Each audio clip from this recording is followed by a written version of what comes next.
বর্তমান সরকারের শিক্ষা মন্ত্রণালয় দারুণ একটা সিদ্ধান্ত নিয়েছে। দারুণ বলছে এই কারণে যে এই সিদ্ধান্তটা খুবই দরকার। বাংলা সাহিত্যের মান বাড়াতে, বাংলা সাহিত্যের ঐশ্বর্য বাড়াতে এমন একজন ব্যক্তির দরকার ছিল। সেই ব্যক্তি নিশ্চয়ই রবীন্দ্রনাথ না, নজরুল না, কিংবা কি বলবো যে শরৎচন্দ্র না, তারাশঙ্কর না, হুমায়ুন আহমেদ না, শেক্সপিয়ার না, কেউ না। মানে শেক্সপিয়ারের কথা বললাম সাহিত্যের মানে বিশ্ব সাহিত্যের দিক থেকে। এই এই এই জায়গায় আদতে এমন একজন ব্যক্তি দরকার যিনি মারা যাওয়ার পরে কবি নজরুলকে চিনিয়েছেন মানুষকে, যার কবর কবি নজরুলের কবরের পাশে হওয়ার কারণে মানুষজন চিনেছে যে কবি নজরুল বলে একজন আছেন। মানে তার কবর দেখতে গিয়ে জেনেছে যে কবি নজরুল এই লোক তো কবিতা লিখত কোনো একটা সময়, কিন্তু এই ব্যক্তির চাইতে বিখ্যাত ব্যক্তি না তো কবি নজরুল, তাই না? সেরকম বক্তব্য এই যে ব্যক্তির কথা বলছি সেই ব্যক্তির শিষ্য সৈন্য সামন্তরা বলার কি বলবো সুযোগ পাচ্ছেন এই সমাজে। ধৃষ্টতা বলা উচিত নয়, কারণ মানে এটা তো তাদের অধিকার, বলতেই পারেন। বলছি ওসমান হাদির কথা। বর্তমান সরকার সিদ্ধান্ত নিয়েছে বাংলা সাহিত্যে মানে পাঠ্যক্রমে বাংলা সাহিত্যে ওসমান হাদির বীরত্ব গাথা ঢোকাবেন। চলুন একটু জেনে দেখি ওসমান হাদির বীরত্ব গাথা কিভাবে ঢোকাবেন। পাশে মানে সাবেক রাষ্ট্রপতি জিয়াউর রহমানের তার লেখা কিংবা তাকে নিয়ে লেখা প্রবন্ধ ঢোকাবেন, সেই সিদ্ধান্তও হয়েছে। জিয়াউর রহমানের ব্যাপারটা ঢোকাতেই পারেন সরকার। জিয়াউর রহমানের মুক্তিযুদ্ধের মানে অসামান্য অবদান রয়েছে। তিনি একজন সেক্টর কমান্ডার, খেতাবপ্রাপ্ত মুক্তিযোদ্ধা। তার একটা গল্প, দুইটা গল্প, প্রবন্ধ বইয়ে পাঠ্যপুস্তকে থাকাটা এটা তো অপরাধ না, বরং এটা প্রয়োজন। কিন্তু সেই প্রয়োজনটা অবশ্যই বঙ্গবন্ধুর সাবজেক্টটা মুছে দিয়ে না। ওসমান হাদিকে কিভাবে বাংলা সাহিত্যে ঢোকানো হচ্ছে, ওসমান হাদি বাংলা সাহিত্যের কত বড় মহাপুরুষ, ওসমান হাদিকে বাংলা সাহিত্যে ঢোকানোর মাধ্যমে বাংলা সাহিত্যকে কিভাবে ঐশ্বর্যমণ্ডিত করা হচ্ছে, চলুন একটু জেনে দেখি এই মেটিকুলাস ডিজাইনটা। থাকবেন পলিটিক্স টিভির নিয়মিত আয়োজনে।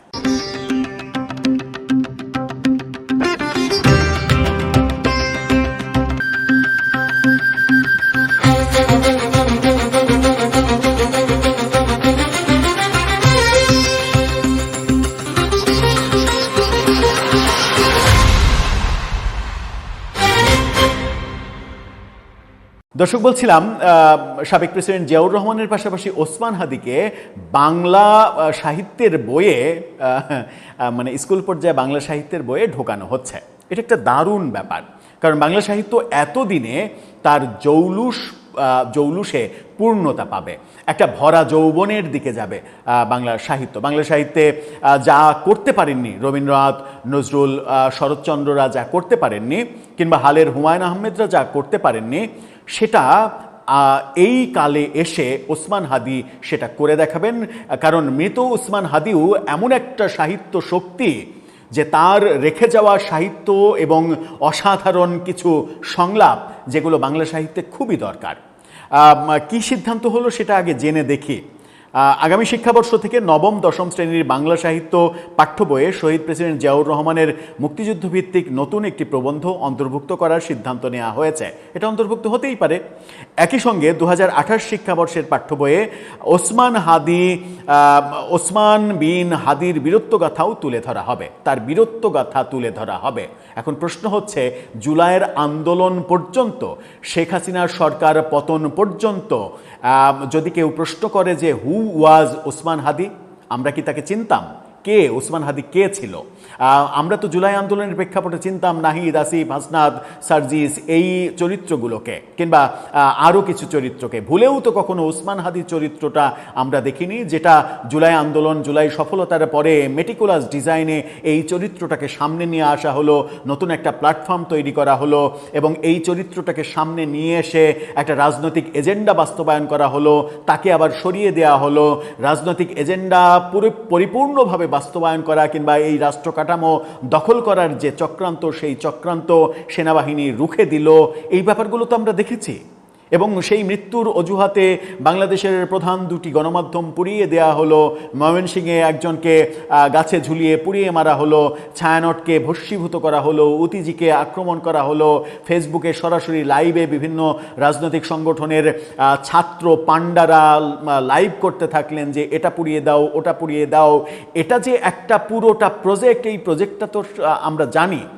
এখন ওসমান হাদিকে আপনি বাংলা সাহিত্যে ঢোকাচ্ছেন। এখানে বলা হচ্ছে যে মন্ত্রণালয়ের বৈঠকে এই সিদ্ধান্ত নেওয়া হয়েছে, আগামী শিক্ষাবর্ষের পাঠ্য বইতে জিয়াউর রহমান ঢুকছেন। এটা তো ঢুকতেই পারেন, খুবই ভালো কথা। 28 সাল থেকে বীরত্ব গাথা, হাদির বীরত্ব গাথা শিক্ষার্থীদের সামনে তুলে ধরা হবে। জানা গেছে পঞ্চম শ্রেণীর বাংলা বইয়ে আমরা তোমাদের ভুলব না অধ্যায়ে তিতুমির প্রীতিলতা ওয়াদের নূর হোসেন, তিতুমির প্রীতিলতা নূর হোসেন এদের পাশে ঢোকানো হয়েছে অনেকে, জুলাই আন্দোলনের অনেকে। সেটা নিয়ে সমালোচনা করলে অনেকে আবার খেপে যেতে পারেন, সমালোচনা করতে চায় না, আপনি ঢোকাতেই পারেন, কিন্তু সেটা মানে কোন জায়গায়, মানে বাংলা বইয়ে তার জায়গা হওয়া উচিত কিনা, বাংলা বই সেই জায়গাটা কিনা, সেই প্রশ্ন তো আসেই।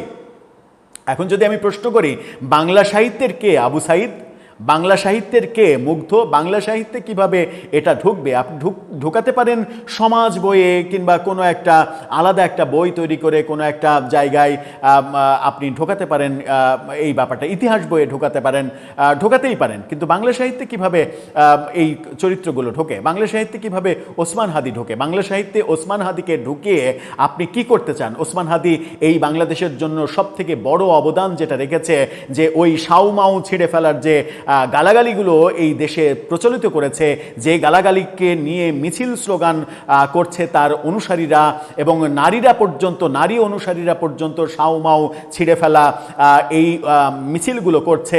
আমরা দেখেছি নগ্ন মিছিল সাবেক প্রেসিডেন্ট জিয়াউর রহমানকে কেন্দ্র করে, খালেদা জিয়াকে কেন্দ্র করে, তারেক রহমানকে কেন্দ্র করে, এই সাউমাউ ছেড়া, এটা মার ওটা মার, এই মিছিলগুলো, যে এই মিছিল নামক শিল্পগুলো যারা মানে যে তৈরি করেছে, তাকে আপনি বাংলা সাহিত্যে ঢুকিয়ে কি উদাহরণ তৈরি করতে চাইছেন? উদাহরণটা কি এটা তৈরি করতে চাইছেন যে বাংলার আলাদা আর একটা ডিকশনারি তৈরি করবেন, যে ডিকশনারির নাম হবে হাদি গালি নামা?